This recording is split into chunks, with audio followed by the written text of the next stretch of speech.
So, it's happy hour right now, but there's one thing I forgot to mention that's truly, truly spectacular about the Nile River.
Good afternoon, everyone. Welcome to Luxor, Egypt. After a little bit of a snafu yesterday with the flight and unfortunately a missed opportunity to get to the temples of Abu Simbel, we did make it to Luxor today, although Egypt Air definitely makes it interesting every step of the way. So we arrived here this afternoon, and what you see behind me is the Nile River. This is the hotel that I'm staying at. It's the Hilton Luxor, and it is right along the Nile. Beautiful, I mean literally right here at the base of the river. It's a very nice hotel. It's probably one of the nicer hotels, probably even the nicest hotel in the city. It's a little bit more Western driven, but that's okay. I'm okay with that. So just wanted to introduce you to Luxor, give you an idea. This is an area that's all about the Pharaohs. A lot of people think that Cairo is really the main. Cairo is the capital of Egypt. However, it is not necessarily where, in fact, most of the Pharaohs actually ruled from this area, although they did rule from the city of Memphis, which is just a little bit outside of Cairo.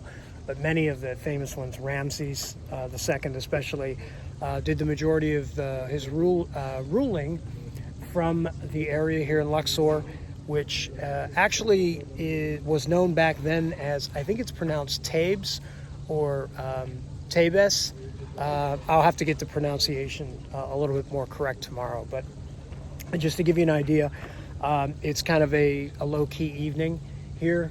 I might take a walk down to the Temple of Karnak because it's close enough to walk. But I've got a full day tour of pretty much everything, the East and the West Bank. I just decided to go ahead and throw it all into one day. It's going to be a long day, probably about 10 hours, but we're going to probably be hitting all of the major sites in this area.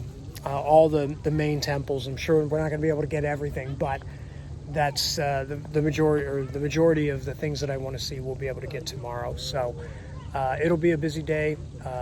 Valley of the Kings, Luxor Temple, Karnak Temple, and a couple of other places I can't even pronounce. Not yet anyways, but I will learn them. So that's kind of what's up. And as always, there is more to come.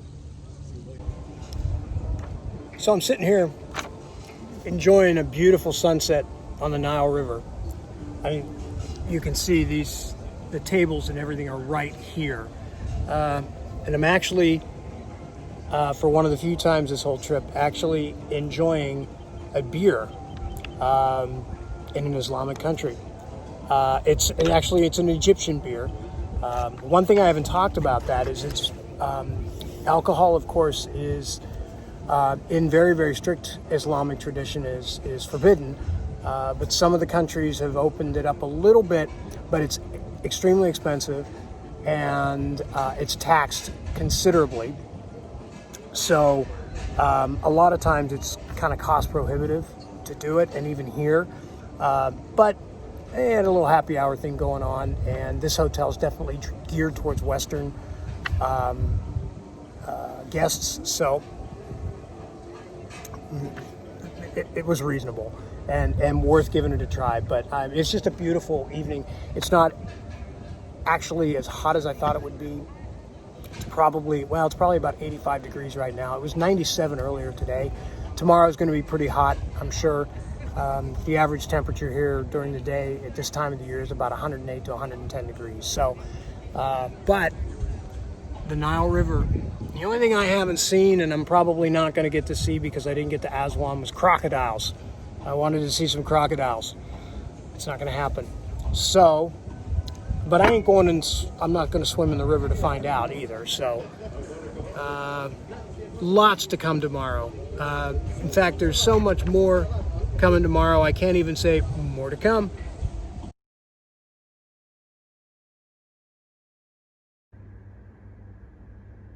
So if everybody wants to see what a COVID hotel looks like these days, take a look at all this. Here's the coffee set in my room. Coffee maker, coffee mugs, utensils, everything. Let's scroll on over to the alarm clock. I don't know if you can see that or not, but the alarm clock is covered in plastic. The remote control for the TV covered in plastic. This telephone here covered in plastic. And this, of course, telephone over here covered in plastic.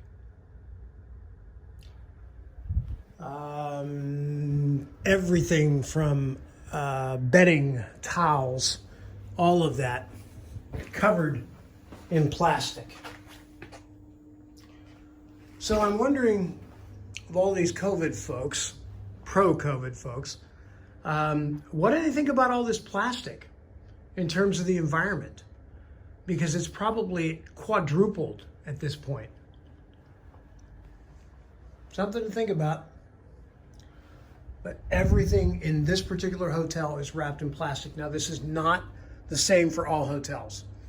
Other hotels, they weren't this extreme, but this is a Hilton hotel, and they're very, very focused on this concept of sanitation and, complete untouched elements. But there you have it. Welcome to 2020.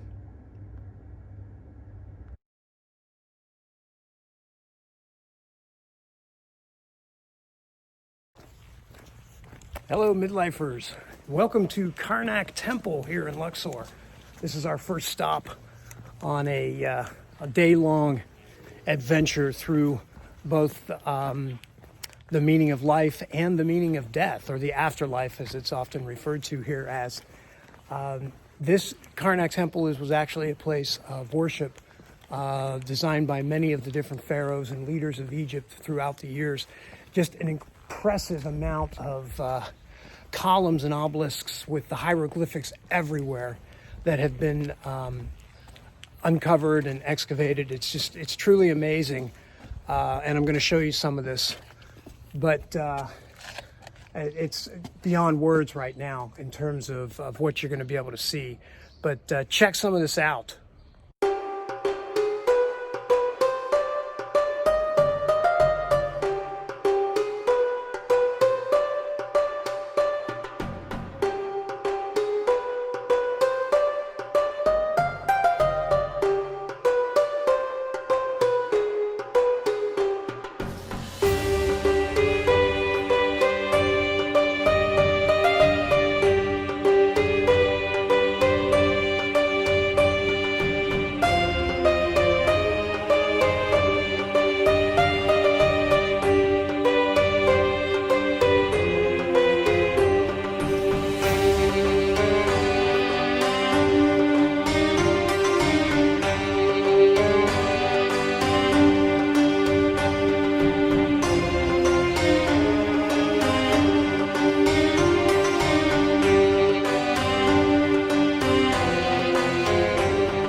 pretty, beyond impressive. Amazing. The stonework, the different types of stone, how they got all of these stones here, just unreal. And if you can believe it or not, more to come. This wall behind me is probably the most impressive, I think, restored elements. I mean, the graphics are just so visually stunning and clear. How they were able to do this is just unreal. Check this out.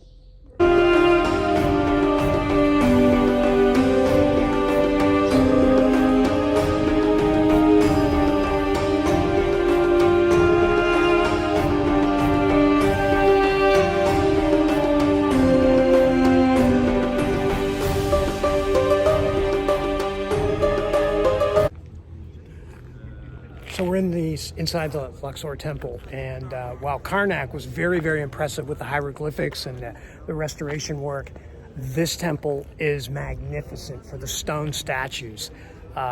It's just really impressive. So what we're going to do is we're going to check some of that out and go through here just to show you some of the column work and the statues of the pharaohs and queens and everything else. It's incredible.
Well done. Good.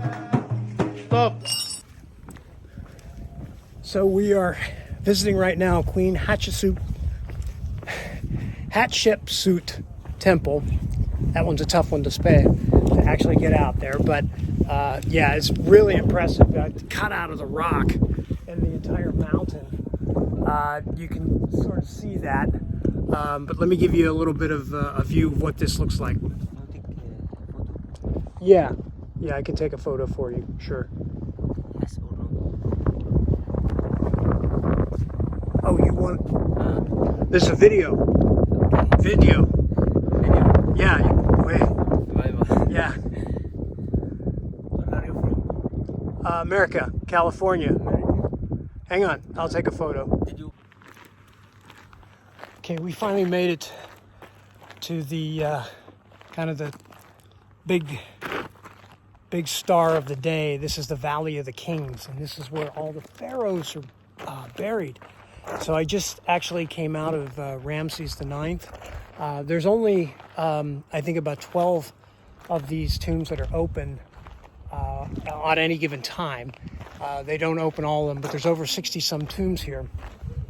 So it's really, really impressive to see the different the different tombs and the burial sites. I am able to take photos using my cell phone only, no cameras, and making a video using the cell phone. So we've got a couple more to see, and man, it's hot. But check this out.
Just finished up with the third tomb, the Valley of the Kings. One thing I gotta say that's very disappointing here is they have guides inside these tombs, and they relentlessly, like everything else, they hound you, and they take you to things where you take pictures, but you don't even have a chance to study what's on the wall or really look at anything very closely. So it's extremely frustrating, and it got to the point where I just sort of said, you know what, I've had enough, and just, you know, exited the tomb, because you can't take your time. They're just one photo after another, and they're looking for tips, of course. So all in all, it's been an interesting experience, but because I'm here with a private guide, it's a little bit different. And my guide is not allowed to be in the tombs. They have these other people that sort of caretakers or whatever that you have to, and they're all looking for tips, 2 or 3 different guys. They just want to take photos of you in order to get tips. And that's not quite exactly what I was looking for out of this. I wanted to have a little bit of chance to study the art and look at some of the messaging behind some of it. So, but that's the way things go. We're pretty much done for the day. It's been a full day. I'm going to grab some lunch now. But as always, more to come.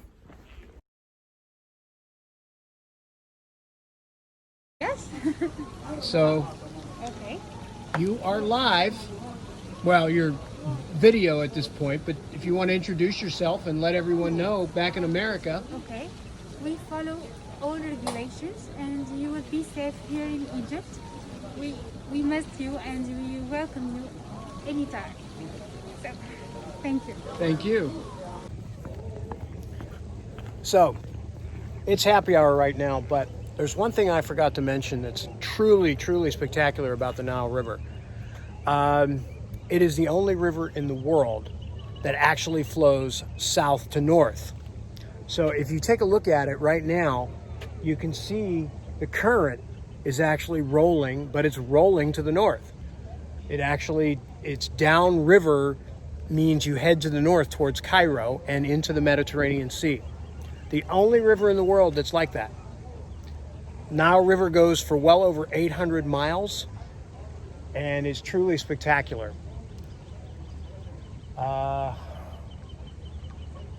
Yeah, pretty cool. I got one more full day tomorrow, and then it's a long journey home. But tomorrow, of course, we're going epic. So there's more to come. Good morning, everyone. This is my final touring day of this Egyptian adventure. And unfortunately, it had a difficult start this morning because my scheduled balloon flight over the Luxor Valley was canceled. Turns out that apparently all the balloons have been still grounded since COVID. And so they weren't flying. I can understand that happening. What disappointed me was that the tour company didn't notify me until late last night, which prevented me from really securing anything or setting something else up in its place. They did that, I think, deliberately because they wanted to offload me or onboard me to one of their other tours.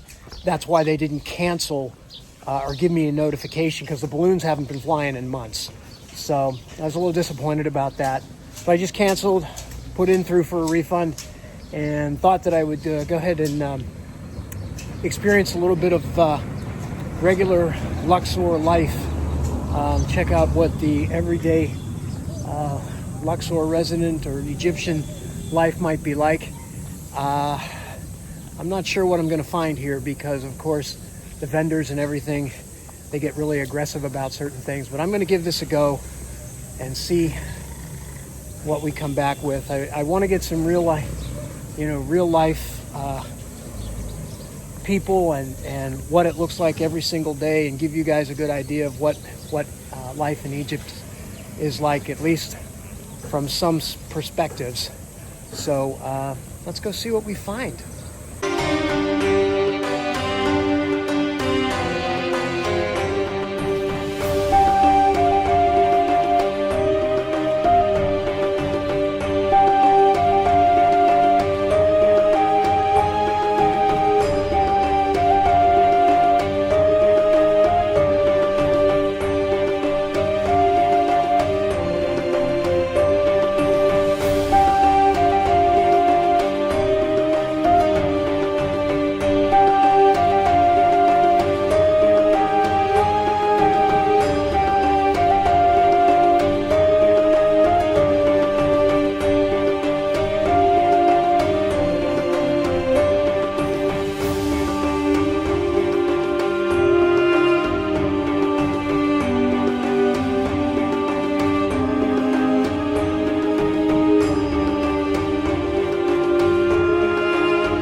So right behind me, you'll see these boats. These are actually now Nile River cruise boats. They usually do a 2 or 3 night run down to Aswan and vice versa. But people actually stay on the boats. They're like modified cruises, not certainly what Western standards would be, but very nice. And some people use those instead of hotels, and they take a 2 or 3 night cruise down to Aswan to see the high dam. So they're all parked here right now because they're waiting to get government approval to start service again. A lot of things have still not opened up because of the COVID situation. And the these cruise vessels are definitely one of them. And I know they want to get back on the river and start catering to guests, but they're all here and they're all ready to go.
So we've reached an area, it's called the Corniche.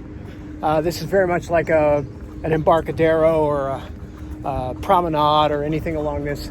It's a little bit more fancy. There's some nicer hotels here as well.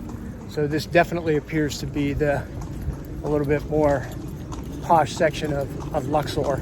As you can see, it sits right along the Nile, as pretty much everything does here. But this is all, the walkway is all nicely paved. No more dirt and stones, which was pretty much the entire walk down here. I'm gonna keep walking a little bit more, and then I'm probably gonna turn around because it's getting warm. I'm guessing it's maybe around 9:30 in the morning now. As I said, it's still averaging about 105 to 110 degrees here today. So I want to get back, and I'm going to get some pool time in today. I'm actually going to go swimming in the immersion pool, spend some time, and get to know Amara a lot better. Look it up. So I actually walked all the way down to the middle of town, right there, Luxor Temple. How many towns do you know have one of these right in the middle, right along the waterway? Pretty spectacular. Right out there in the open. And the reality is you don't even have to buy a ticket to get in to get some of the best shots, but if you want to be able to go in and read some of the paintings and the carvings and all of that, then you'd have to go in there. But this is just the views from the outside. It's really, really impressive. I'm going to start heading back now. It's gotten really, really warm. More to come.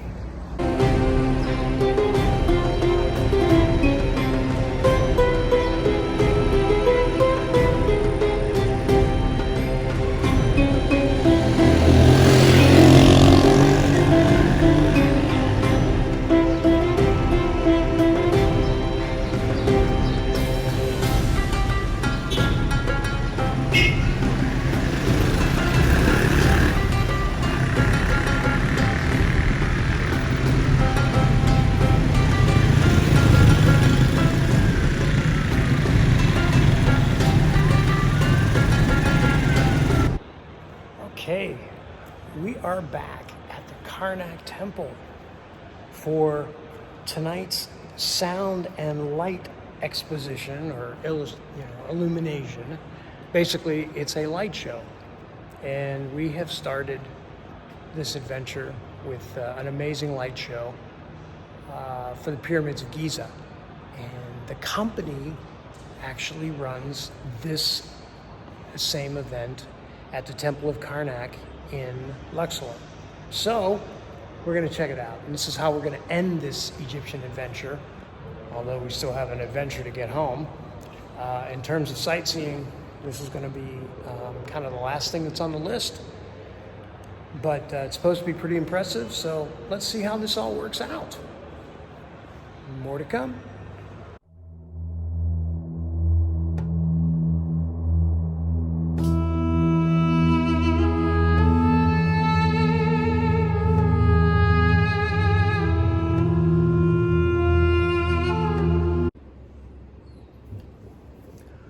Hello everyone, welcome to my last clip of this Egyptian adventure series. And I'm actually home. I've been home for about a week, and I meant to make this clip previously, but completely forgot about it. But I wanted to go ahead and make it because I think it's a very important part of this series. The part 4 of my overall adventure was something I entitled called The Long Journey Home. And basically it was about a 42-hour journey that encompassed planes, trains, and automobiles. The first part of that was actually a 10-hour train ride from the city of Luxor back to Cairo. And I opted to take the train for a couple of reasons. One of them, I absolutely love taking trains. And usually when I travel, if I have an opportunity to take a train, I will. Secondly, it gave me an opportunity to take a little bit of time and actually see the country. I did want to see the Nile Valley all the way up. It's well over 400 miles, and I wanted to take a look at that. Throughout this journey, I've actually showed you some amazing highlights and some amazing historical things regarding the country of Egypt. But there's another part to it, and I wanted to make sure that I sort of communicated that to all of you. Overall, the country of Egypt is still a pretty impoverished nation, and even though there's 100 million people, many of them do not have the basic things that you and I come to expect. And I wanted to show you this simply because, not to sort of highlight it or draw differences from it, but to help you to understand that people don't have nearly as much as we probably take for granted in this country. And I think that's important because the Egyptian people are wonderful people, and even though many of them do not have much, they still are very grateful for what they do have, and I think that's an extremely important lesson that we can learn. And they've also been very, very gracious to visitors, particularly Western visitors and particularly Americans. I can't tell you the number of times that I was told how grateful and how they love to see Americans, because quite frankly they don't get to see them very often. So the things that you're going to see in the next few clips to finish off this series, they're pretty difficult to watch, but I do think it's important because I think it's reality, and I think this is something that we should definitely be thinking about. And as we move forward with some things coming on in this country, it's good to see that there are other countries out there that don't have quite what we have, and I think a lesson in gratitude is definitely something that we should all be thinking about. But this is it. There's always going to be more to come. But for this particular series and this trip, we are at the end, and there's no more to come.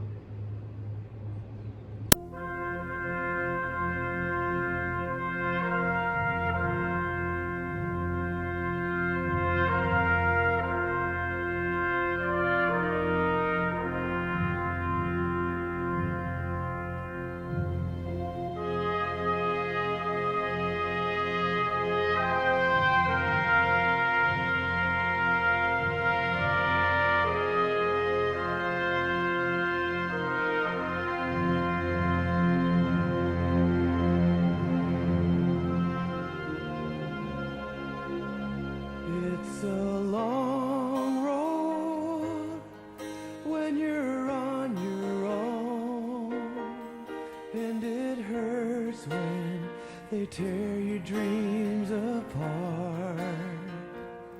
And every new town just seems to bring you down, trying to find peace of mind and break your heart. It's so